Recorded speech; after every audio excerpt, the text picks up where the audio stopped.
Another early Saturday morning working on the Corvette. It's about 7 a.m. right now.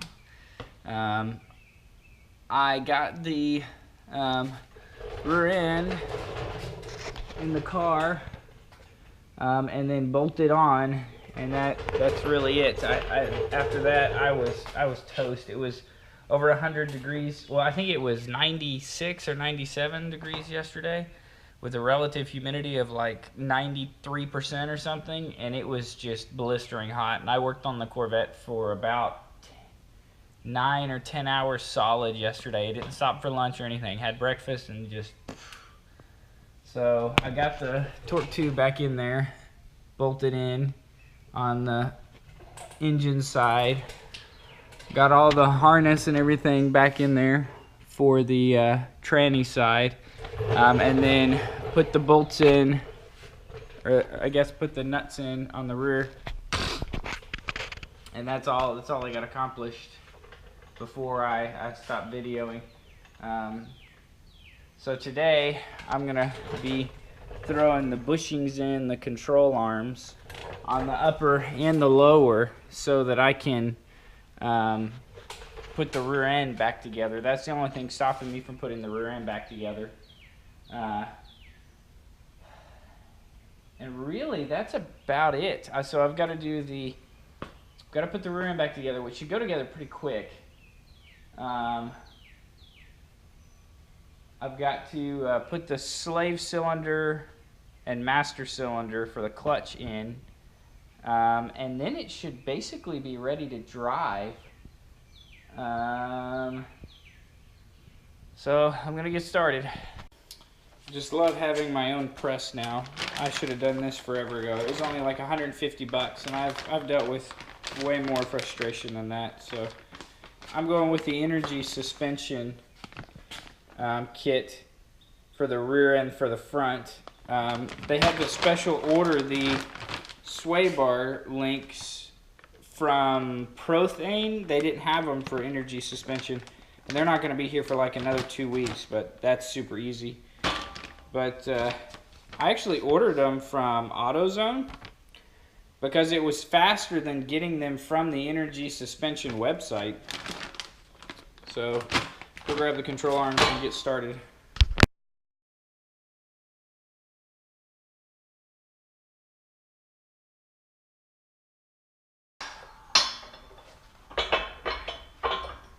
That was super easy.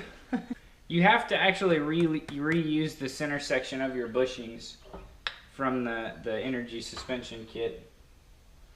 Now it's still got a whole bunch of rubber residue on it, so I'm going to hit it with a wire brush to clean that off.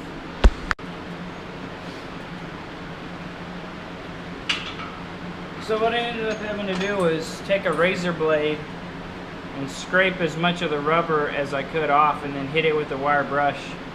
And what I ended up doing to press the pin out of the bushing, after I got the bushing out of the arm, was I just put it on top of my 15/16 wrench.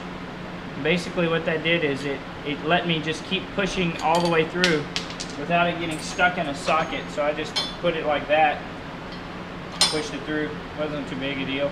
And it scraped a lot of rubber off, but not all of it. So now I'm to the point where they're going to go back in.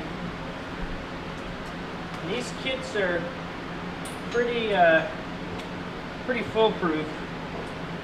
There's only one place, at least in the Corvette, there's only one place that the bushings fit. Like this side is a little bit smaller than the other side. So that one goes there. This one's a little bit bigger and it goes here.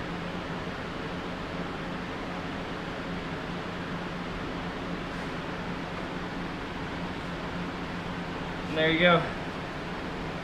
And then you've got to lube the snot out of these pins, otherwise they'll squeak. So that's where I'm at right now. This is where experience comes in handy. I marked my control arms with a P and a D.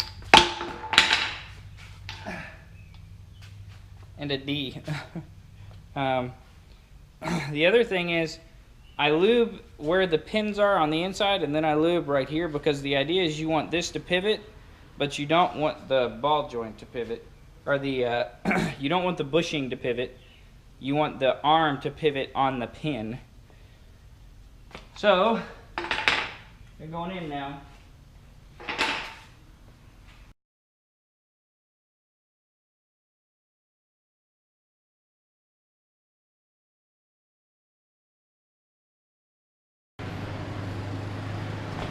So I'm putting the upper control arm in and bolting it down so that I can take the lower control arm loose. It's really only got 4 points. Sway bar, the 2 bolts that hold it to the frame, and then the one on the ball joint. The one on the ball joint, you can't take the nut all the way loose because the drive axle is in the way. Instead of taking the drive axle out, what I'm going to do is take these other 3 points loose and then drop the control arm so that that nut will come off. And then I'll just have to reverse the order. I'll have to stick the ball joint up, start the nut, and then put everything back in place. So this guy right here, you have to use a Allen key to hold it in place while the joint will spin. I'm going to get it broke loose.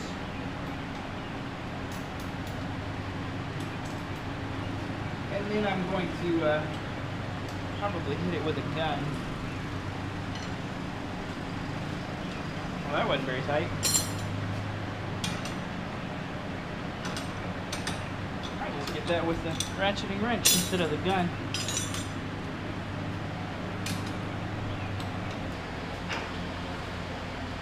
So this is how the Corvette does their alignment, and a lot of cars do alignments this way.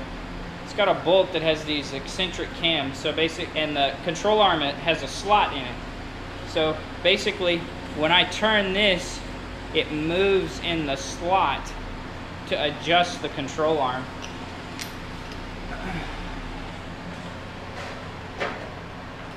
A lot of Toyotas and Nissans are this way. Honda is terrible. They don't give you a lot of adjustment in their alignments.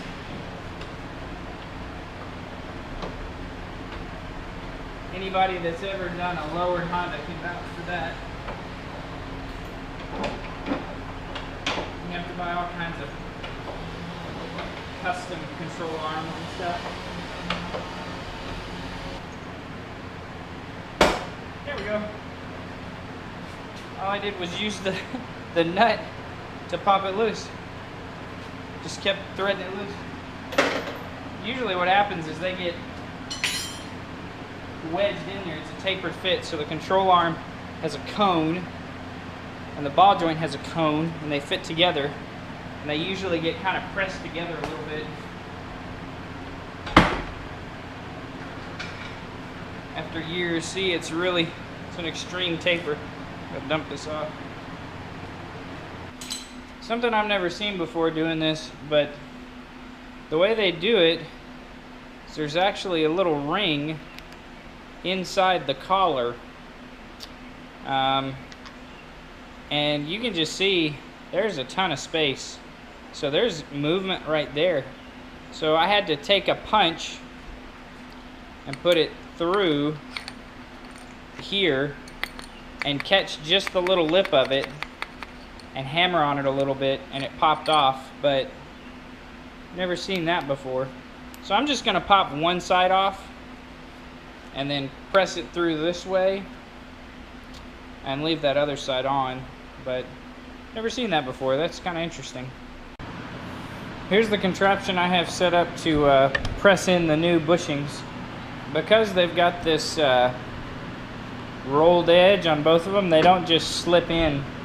And I tried using the press, and the press, they'll get to the point where it's almost going to get over that lip, and then it will just turn sideways. So actually, crap. What I found out is you have to have the deal in the center of it And then you've got to have this, and this is, I'm pretty sure this is a motor mount bolt from my Dakota.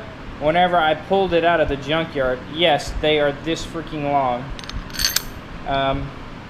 So I've got a big washer from an old shock.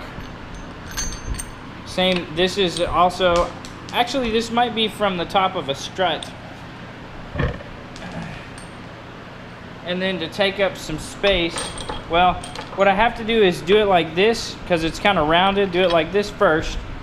Get it started, get it past that first lip. Once it gets past that first lip, then I have to turn this around.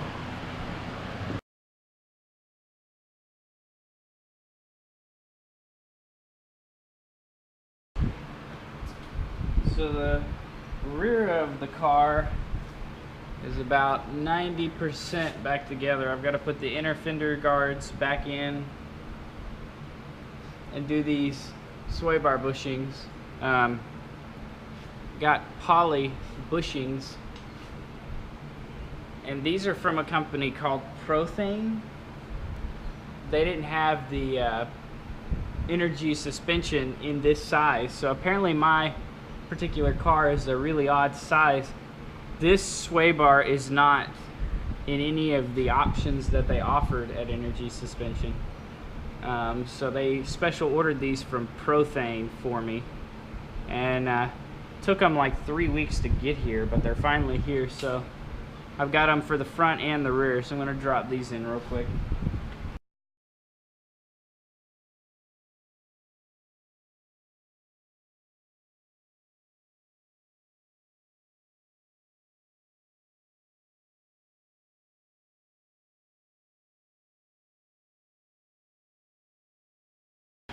I'm glad I got these bushings before I do the alignment, because the bottom bolt for these bushings is the bottom bolt for the control arm. So kind of worked out nicely. Alright, now I'm going to do the other side before I put the sway bar link in. Because if you put one sway bar link in and then go to try to start twisting the other side, it'll be a pain in the rear end. So not much to see. Same thing on the other side. So it's one evening after work, and I'm moving up here to the front end of the car, starting to work on the upper and lower control arms. I've already got the sway bar bushings installed, which I ended up having to put a couple washers in there because it wouldn't squish down enough.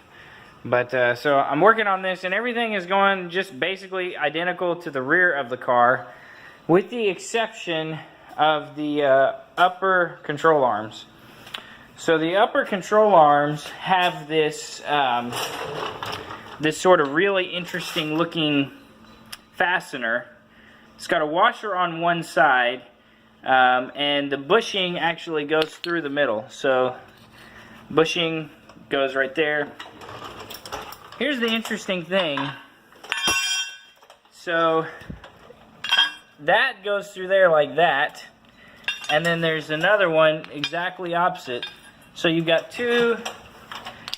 these two washers that are on the outsides here, and that washer is too big to go through the control arm. Well, I can't press it like this because the other half of the control arm is actually in the way.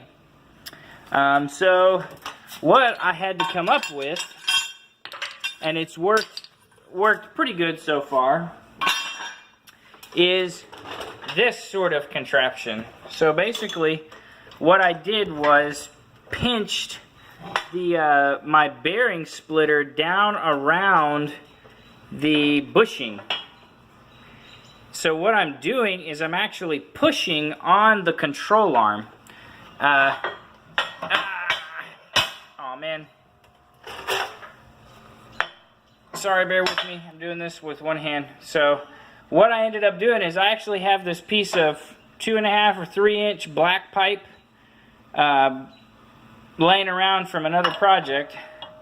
So I'm putting that there.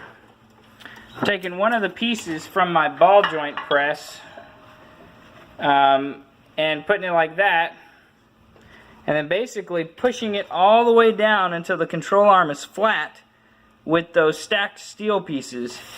And I had to put the cutouts right here so that when the control arm, see if that'll stay, of course not. So that when this part of the control arm gets all the way down here, it'll actually fit right there in those cutouts. And then I had to be careful of this thing right here hitting the press, so I've got to position it just right, and there's barely enough clearance to push that thing all the way down and get it to come through the control arm. So this one, I love puzzle games, so this was like a 10-minute puzzle game for me to figure out how I was actually going to do this. And so I got most of the rubber squished off of there, but now I've got to clean it up with a wire brush and a razor blade. So I use a razor blade to scrape off as much of that excess rubber as I can, and then I use a wire wheel to finish it off. So, like I said, everything was going according to plan on this until I hit that one spot, but everything up here is super easy. Here's my setup for removing all this rubber stuff that's left over after you press the bushings out. I went and got me a wire wheel from Harbor Freight for $5, leather gloves, safety glasses, earplugs, put it in a vise. This is just to keep that rubber from shooting all over my workbench, so it's all going that way. So hopefully it'll end up right here. But you can see this like just makes really short work.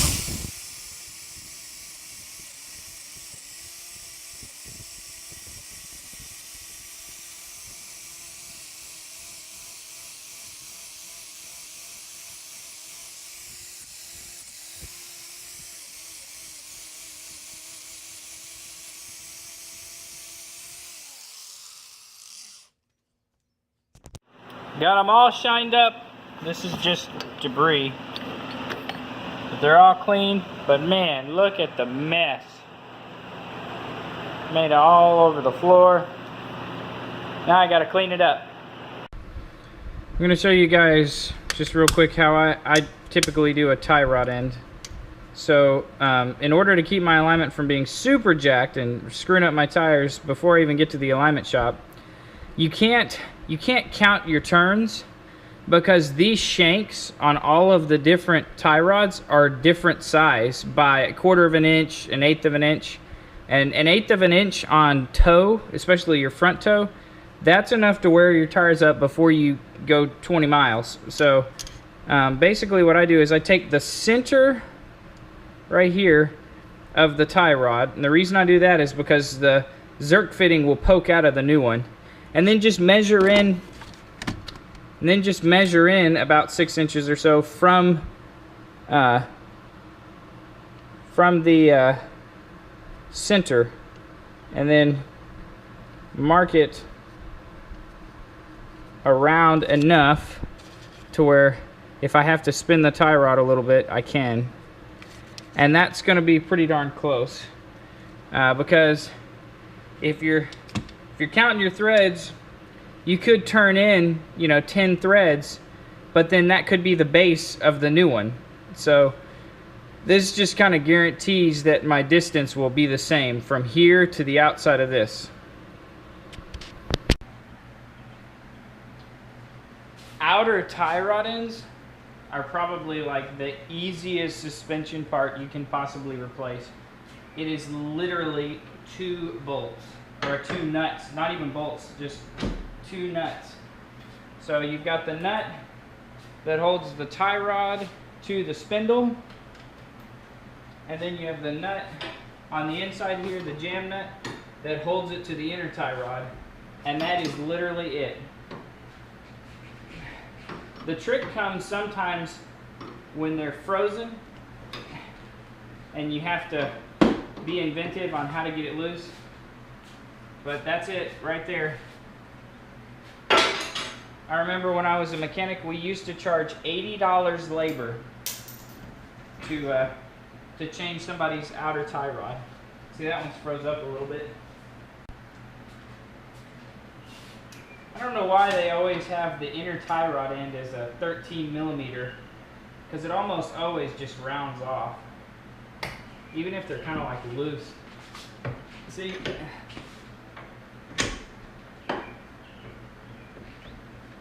There we go. Just broke it loose. Pair of ice grips. You just unthread it. And that's literally all it takes to change an outer tie rod. I cannot understand why they're so expensive. Or why the labor is so expensive. And these look kind of like they're aluminum, but they're not. They're steel. They're just lighter. They're, I don't know, probably half the weight of the new ones, but here's why I'm changing it. You can see the boot's all torn up. There's no grease down in there, and there's no Zerk fitting. So that's how loose that one is. Here's the new one. Here you go. Just sloppy. And then here's the new one. You can't even move it. So, and this is the China one, and it just looks so much higher quality. I almost hate to say that, but it actually looks almost identical to the one that came out. So here's the shank thing I was telling you about. So they're not exactly the same size. They are really close, but you can see, okay, so their shanks are the same size, but this head is a little bit longer, so it sticks out a little bit further. So if you just count your turns, yeah, you'll be the same number of turns, but the distance won't be the same. And that's the important thing on these tie rods, is the distance from a certain point has to be identical to the way it was before you took it off. So I really wish they had given me 2 of these instead of one of those other Moog ones, but throw it in. Getting so close to being finished with this thing. I ended up having to update my list because I actually had to throw a few things on there that weren't on the original list. So this is the new list. And so far, got motor mounts in, front control arms upper, front control arms lower, front sway bar, tie rods done.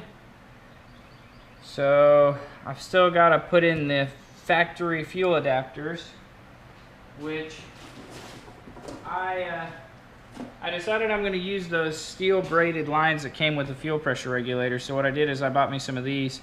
They clip on to the factory fuel rail so that you can screw in a fitting. So basically it'll look like this now under the hood, instead of just having those hydraulic hoses, which I guess I'm just being a little bit of a snob, but I mean, there's a little bit of pride in making sure that everything looks good. But basically that's what it'll look like on the fuel rail now. So that'll be done here in a few minutes. But what I'm going to work on next is doing the oil filter change and trans fluid change.